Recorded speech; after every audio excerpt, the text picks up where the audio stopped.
गोष्टीसाठी मला ज्यांचं सहकार्य असतं, सपोर्ट असतं, महाराज कोणतंही काम माझ्या वाटेला सांगा, अगदी एका बसचं नियोजन असेल, ग्रुप सांभाळणं असेल वगैरे वगैरे, तुमचा हिशोब असेल, सगळ्या गोष्टीसाठी माझ्या सोबत असणारे आदरणीय संदीप दादा वर्तक, अलिबाग पेन यांचं मला खूप मोलाचं सहकार्य असतं आणि ते आता आपल्या समोर दोन शब्द त्यांची मनोगत व्यक्त करते. सर्वांनी त्यांच्यासाठी एकदा टाळ्या वाजवून.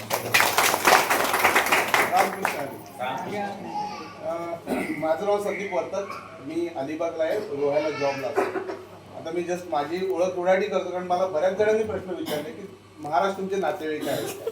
तर मी पण तुमच्यासारखाच एक यात्रेकरू आहे आणि म्हणजे मी गेली आता 4थी यात्रा आहे माझी. पूर्वीच्या वेळेस जसं महाराजांचे तुमचे संबंध आहेत तसे 2 ट्रिपला आमचे संबंध होते. त्याच्यानंतर योगायोगाने आम्ही गेल्या वर्षी काश्मीर ट्रिप केली आणि त्यावेळेस आमच्याच डब्यात 6 जणांच्यात मी आणि मिसेस आणि महाराजांची फॅमिली हे सगळे आम्ही एकत्र आलो. आणि काय ऋणानुबंध माहिती नाही आहे, पण जी आपली ज्ञानेश्वरी आहे, माऊली म्हणतो आपण, माऊ म्हणतो, तर ती एवढी रिझर्व मुलगी आहे की कोणाशीही ती बोलत नाही. म्हणजे घरातल्या सुद्धा काका वगैरे कोणाशी नाही, पण काहीतरी पूर्व जन्मीचे ऋणानुबंध असतील. त्यांना एवढा आमचा लढा लागला की त्याच्यानंतर ते आमच्याशिवाय राहत नाहीत किंवा त्यांना म्हणजे अगदी हे झालं, परीक्षा झाल्यानंतर लगेच ते आमच्या घरी आले. त्यांनी बाबांना रात्री 11 वाजता सांगत होते की चला म्हणून त्यांची परीक्षा संपल्यावर. तर असं एवढं त्यांना झालं. कुठली छोटीशी गोष्ट असेल तर काका काकीला व्हिडिओ कॉल करून दाखवल्याशिवाय त्यांना चैन पडत नाही.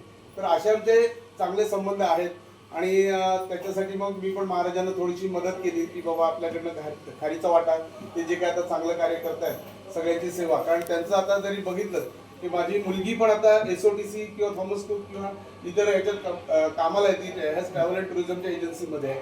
ज्यावेळेस गेल्या वेळेस मी तिला सांगितलं की असंच मी चारधामचा आमचा विचार चालला होता, तर त्याच वेळेस नेमकं काश्मीर बघितलं आणि मला काश्मीरला जायचं होतं, कारण का आमची पूर्वी ऐकत नव्हती जाण्याची, त्याच्यामुळे ते आमचं राहून गेलं होतं. तर मग मी लगेच विचारलं आणि मुलीला मी लगेच पाठवला महाराजांचा प्रोग्राम. तर तिने मला सांगितलं पप्पा तुम्ही म्हणलं ही आयटर्नरी बघितली, या आयटर्नरीमध्ये आम्ही ती त्यावेळेस SOTC थॉमस कुकला होती, म्हणजे आता ती चेंज करेल. तर ती म्हणाली की ही 1 ते सव्वा लाख रुपये आम्ही घेतो याच आयटर्नरीचे, आणि हीच सगळी आयटर्नरी आहे, हिचे 1 ते सव्वा लाख घेतात. तुम्हाला अतिशय चांगलं पॅकेज आहे, तुम्ही जा. आणि त्यावेळेस आम्हाला इतका चांगला अनुभव आला की जसं महाराजांनी सांगितलं की बाबा रूम्स वगैरे, तर खरोखर आम्हाला दोघांसाठी सगळीकडे अतिशय चांगल्या अगदी हिटर वगैरे लावलेले रूम्स वगैरे होत्या. आणि ह्यांचा प्रवास मी गेले 4 वर्ष असल्यामुळे महाराजांचा प्रवास मी जवळून बघितलेला आहे की त्यांनी ज्या सोयी सुविधांमध्ये जो बदल केला तो आम्ही पहिल्यांदा केले होते. त्यावेळेस काशी, अयोध्या आणि प्रयाग वगैरे हीच केली होती, चित्रकूट. पण त्यावेळेस बघितलं होतं त्यांचा जो हे होता की त्यांची जी सगळीकडे, कारण का ते कमी खर्चात होते, मॅनेज करत त्यांनी सांगितलं त्याप्रमाणे काही ठिकाणी कॉमन गोष्टी होत्या. आणि तिथपासून आत्तापर्यंत ही 4थी यात्रा आहे. आता मी नेटवर बघितलं की हे जे हॉटेल आहे ते 2 स्टार हॉटेल आहे. मी जेव्हा नेटवर टाकलं म्हणजे तिथपासून आपल्याला 2 स्टार हॉटेलमध्ये एवढ्या कमी ह्याच्यात 3 टायर ACचं जे त्यांनी करतात, तर हे स्वार्थातनं परमार्थ असं नाहीये की त्यातलं ते एक पैसे. गेल्या वेळेस आम्हाला एक माऊली भेटले होते, ते म्हणत होते महाराज तुम्ही हे बरोबर करत नाही, तुम्ही म्हणतं कीर्तन केलं पाहिजे. म्हटलं अरे त्यांच्या मुलांचं ते काय कशाने संगोपन करणार. तर ते अतिशय कमी ह्याच्यात सगळं नियोजन करतात महाराज.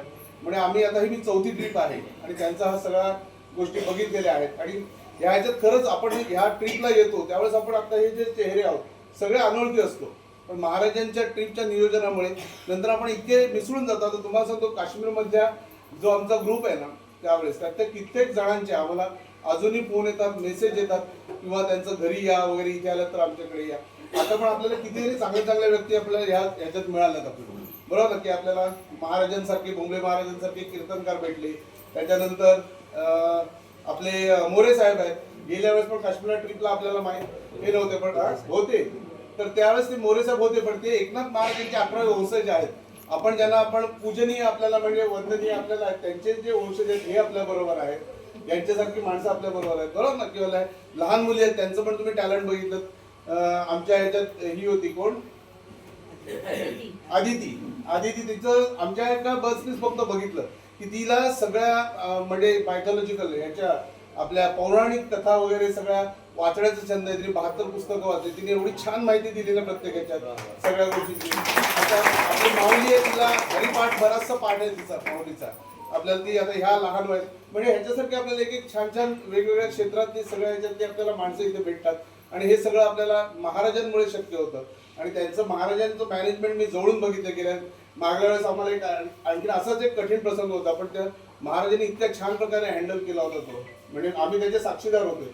म्हणजे प्रत्येकाला स्टार्ट टू एंड म्हणजे जो त्याच्यासाठी जो त्यांचा टच असतो आणि मी पण पहिल्या ट्रिप नंतर म्हटलं तर जायचं नाही जायचं असा विचार केला होता पण चला आपल्याला आर्थिकदृष्ट्या म्हणजे आपल्याला परवडतं ना आपण पुन्हा एकदा जाऊन बघू असं करून मी त्यावेळेस प्रयत्न केला होता आणि त्यावेळेस जो त्यांनी हे केलं आणि त्यांची एक खरंच हातोटी आहे की कुठली सिच्युएशन हँडल करणं म्हणजे आपण म्हणतो की धंदा करताना डोक्यावर बर्फ आणि तोंडात साखर पाहिजे याचं मूर्तिमंत उदाहरण महाराज आहे बरोबर ना?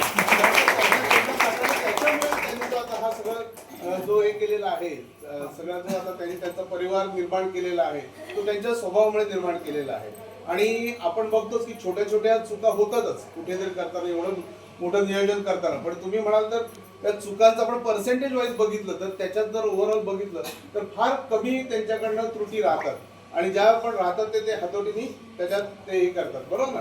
आता मी त्यांच्यावर मदत करताना काही ठिकाणी लोकांना कदाचित मोठ्या आवाजात बोललो असेल घाई त्याच्या मागचा हेतू हाच होता की बाबा आपण वेळेवर जावं आणि वेळेवर पोहोचावं आणि सगळ्यांना हे करतात. आता कालच आपल्या ताई होत्या त्यांना आपण बोललो मी महाराजांवर पण तिथे बोललो महाराज तुम्ही पण राहा त्यांना घ्या आम्ही चालू म्हणतात त्यावेळेस होतं पण त्यांनी नंतर येऊन म्हटलं म्हणजे ते त्यांच्या वतीने आपल्या सगळ्यांना त्या म्हणाल्या होत्या की बाबा सॉरी मला पण कळतंय की आमच्यामुळे 100 पण त्या माणसाला जर चालू देताना त्रास होत असेल हे असेल तर ते आणि त्यांनी आज बघितलं की आजच्या दिवसाला त्यांना उलट सांगावं लागलं की आज आमच्याच बसमध्ये होत्या त्या धावत सुटत होत्या कुठून हे करतात की सगळ्यात पहिल्या त्या येत होत्या आमच्या बसमध्ये पण मी त्यांना म्हटलं की तुम्ही तुमचं आरोग्य जपा आपल्याला घाई नाही आजच्या दिवशी आपल्याला घाई नाही म्हणजे हे आपल्या इथे लोक पण आपले सगळे एवढे चांगले आहेत ना.